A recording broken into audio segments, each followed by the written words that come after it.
예, 이번 22대 총선의 최종 투표율 32년 만에 최고를 기록했죠. 이런 가운데 투표소에서는 크고 작은 사건, 사고도 잇따랐습니다. 투표 용지를 훼손하거나 투표지를 촬영한 유권자가 고발당하는 사건도 있었는데요.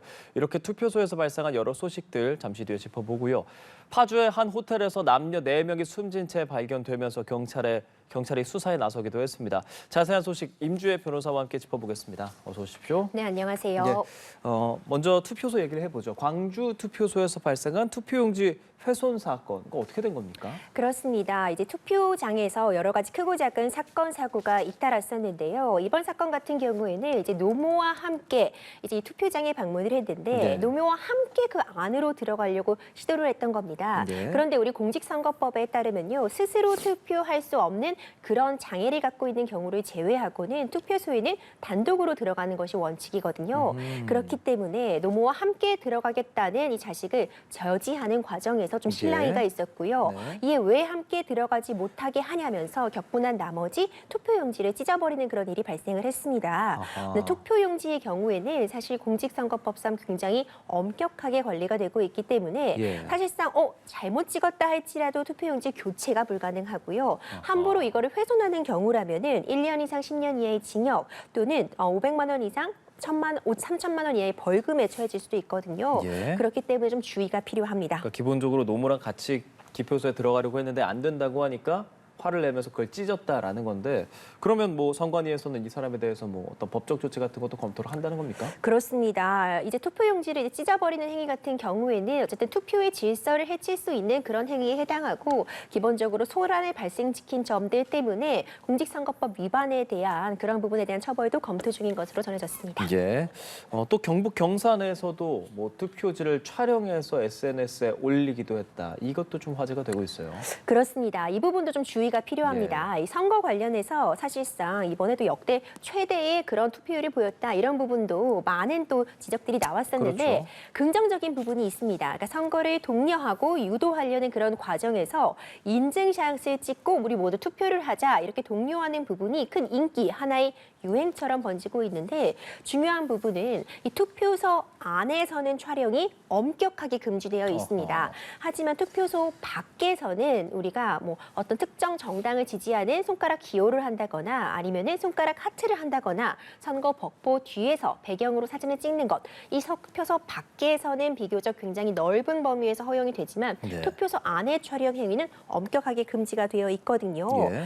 이런 부분에 대해서 투표소 안에서 촬영을 시도한다거나 이런 부분이 있다면은 이 역시도 문제가 될 수 있고 공직선거법 제167조 3항에 보면은요.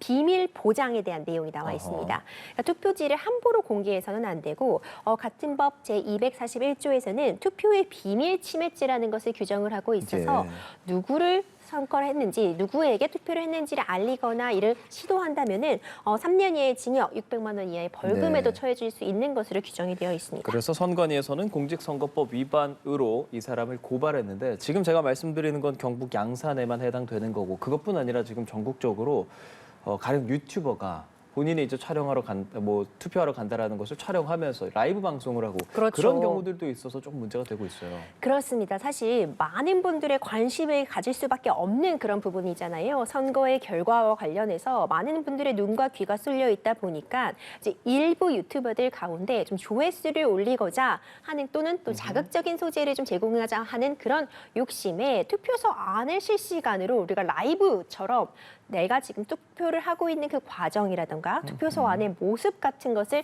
생중계하는 일도 있었는데요. 그렇죠. 이런 촬영 행위 같은 경우에도 금지가 되어 있습니다. 함부로 투표소 안을 촬영을 한다면은 2년 이하의 징역, 400만 원 이하의 벌금에도 처해질 수 있거든요. 앞으로도 이제 계속해서 반복해서 투표장 안에서의 촬영 행위가 문제가 되어 온 만큼 이런 부분 다시 한번 문제될 수 있다는 점 강조드리고 싶습니다. 예, 그럼 유튜버 같은 경우는 신고가 됐을 때 뭐 직접적으로 조치가 어떻게 이루어졌나요?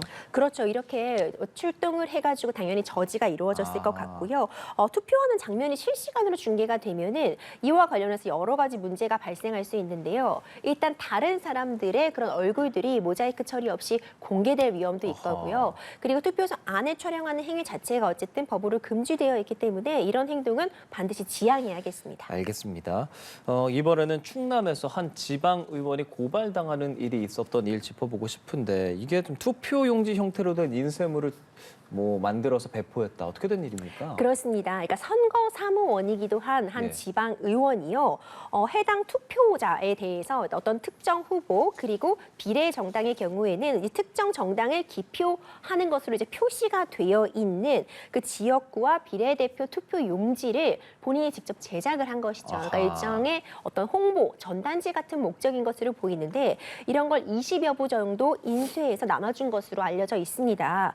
근데 이제 본인이 이제 선거 운동 관련해서 문제가 될 부분은요. 공직선거법에 이런 내용이 나와 있습니다. 그러니까 선거일로부터 120일 이전부터 네. 선거일까지는 허용되지 않는 방법으로 이렇게 특정 후보나 정당을 지지를 좀 촉구한다거나 아니면 반대로 반대할 것을 촉구하는 그런 홍보 인쇄물 같은 것을 배포하지 못한다고 규정이 되어 있거든요.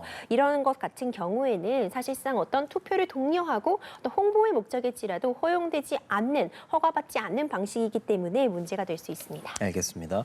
또 선거 과정, 선거 운동 과정에서 검찰에 고발된 사례도 있습니다. 이번에는 부산 선관위에서 있었던 일인데 선거 운동 관련해서 산악회 회장을 고발했어요.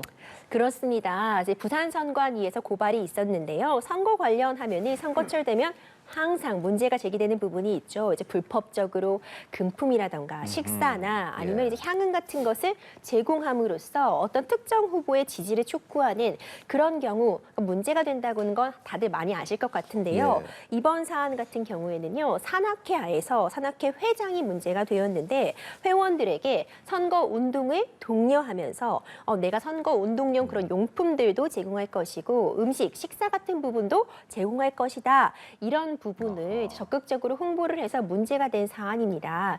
이 선거 운동과 관련해서는요. 후보자를 위해서 어떤 기부 행위를 하거나 아니면 기부 행위를 하라고 독려할 수 없게 공직선거법에 규정이 되어 있고요. 예. 정당하게 선거 운동을 하시는 분들이 계시잖아요. 이런 경우에는 그 시간에 따라 지급하는 수당 그리고 실비 외에는 그 외의 금품은 제공하지 못하도록 수수할 수 없도록 되어 있거든요. 이런 부분이 문제가 될 수 있는데 이거 공직선거법에 따라서 5년 이하의 징역, 1,000만 원 이하의 벌금에도 처해질 수 있는 부분입니다. 예, 알겠습니다. 선거는 국민의 의무인 만큼 또 의무를 잘 지키기 위한 법에 대해서 좀 알아봤고요.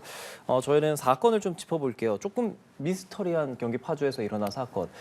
4명이 20대가 네. 동시에 숨지는 일이 있었습니다. 어떻게 된 일입니까? 네, 그렇습니다. 이제 미스터리하다고 표현해 주셨는데 맞습니다. 이 사망의 경위라던가 발생 그런 동기나 목적 부분이 아직까지 좀 불분명한데 좀 끔찍한 사건이 발생을 했습니다. 설명을 좀 해주세요. 네, 파주시 아탕동의 한 호텔에서 벌어진 일인데요. 20대 남성 2명이 오전에 호텔에서 추락했다는 신고가 접수가 되게 됩니다. 그런데 이 남성들이 투신한 것으로 알려진 그 호텔에는 여성 2명, 20대 여성 2명이 또 함께 투숙을 하고 있었었는데 이 두 여성이 손이 뒤로 결박된 채로 또 숨진 채로 발생이 된 것이죠. 그러니까 총 20대 남녀 4명이 이제 숨진 채로 발견이 된 것인데 이 사안에 대해 좀 더 들여다보자면 이 여성 2명은 이제 함께 동시에 투숙했던 것은 아니고 남성 2명이 먼저 이제 투숙이 되어 있던 상태에서 여성들이 이후에 순차적으로 해당 호실에 방문한 것으로 알려져 있는데요. 이 여성 중에 한 명은 실종 신고가 되어 있던 상태인 것으로 전해지고 있습니다. 사건의 경위에 대해서 지금 조사 중이기 때문에 휴대폰과 CCTV 등을 지금 분석하고 있고요. 부검을 통해서 사망 원인들도 지금 좀 추적을 하고 있는 단계지만 이제 조심스럽게 추측이 나오고 있는 바로는 이 여성들의 경우에는 지금 타살의 흔적도 확인이 되고 있거든요.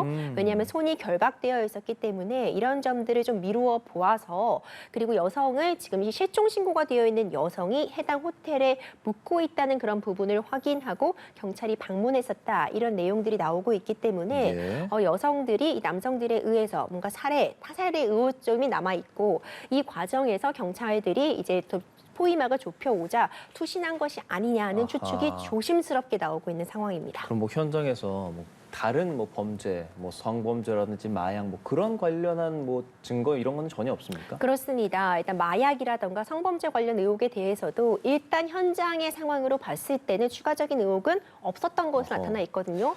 그렇기 때문에 굉장히 지금 그 범행의 동기라던가 범행의 방식에 대해서 추측만이 가능하고 좀 많은 그렇네요. 궁금증을 자아내고 있는데 이 부분 정확한 조사 지금 필요한 상태입니다. 예, 경찰도 숨진 4명에 대해서 부검을 의뢰한 상태이고요. 조금 더 조사가 진행이 필요해 보입니다.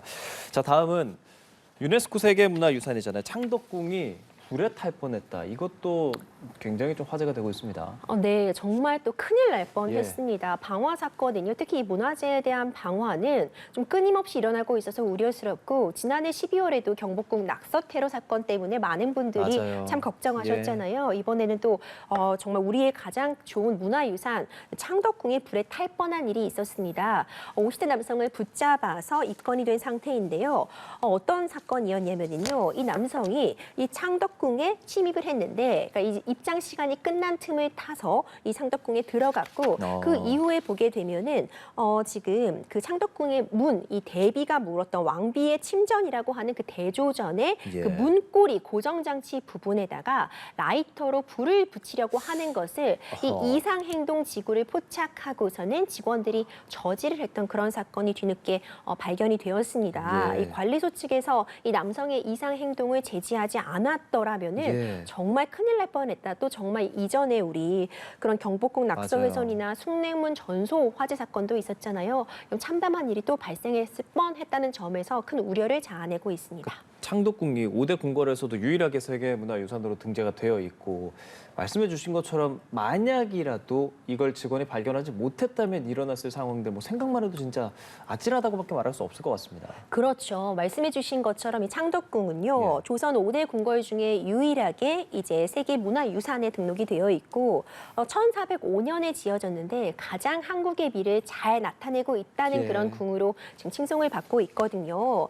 만약 이것이 일부라도 아니면 전소가 되었다라면 사실 생각하기도 싫은 그런 일인데요. 일단 금전적인 피해는 이루 말할 수도 없고 이에 대한 복원의 비용이라던가 이제 안전상의 문제 이런 부분을 생각한다면요. 그렇습니다. 사실상 방화는 한순간이지만 그 피해는 다시는 완전히 복구할 수는 없는 일이기 때문에 단순히 돈으로 해결할 수 있는 문제가 아니었다 이렇게 지적할 수 있을 것 같습니다. 예. 앞서도 말씀을 해주셨지만 그전에 숭례문이 전소되고 경복궁 담장에 말도 안 되는 낙서가 그렇죠. 있고 뭐 이런 사건들이 계속 일어나고 있는데 왜 그런 걸까? 뭐 어떤 뭐 문화재의 중요성 혹은 그런 의식 개선 같은 것들도 좀 필요해 보입니다. 그렇습니다. 이런 문화재에 대해서 방화의 원인들을 이전까지 살펴보자면요. 네. 단순히 뭐 화가 나서 아니면은 뭐 정부에 불만이 있어서 내 지금 신변을 비관해서 이런 말도 안 되는 예, 일들이 예. 많았습니다. 이렇게 방화 한순간의 선택으로 인해서요. 그 피해는 우리나라 국민 전부가 입게 되는 것이고 불이라는 것은 사실상 정말 큰 안전사고로 이어질 수 있기 때문에 결코 가벼이 여겨져서는 안 되는데 순간의 어떤 그런 치기 어린 마음이라도 이 문화재 같은 부분에 대해서는 만약 이렇게 방화를 해서 훼손을 한다면 모든 부분에 대해서 본인이 책임을 져야 된다는 그런 경각심 다시 한번 강조할 필요 있을 것 같습니다. 맞습니다. 그냥 짧게 낙서 하나 하는 것도 지우는데 비용과 인력이 상당히 많이 드는 것 저희가 바로 얼마 전에 또 확인하지 않았습니까? 그렇죠. 지금 이 50대 남성 문화재보호법 위반 혐의로 입건됐습니다.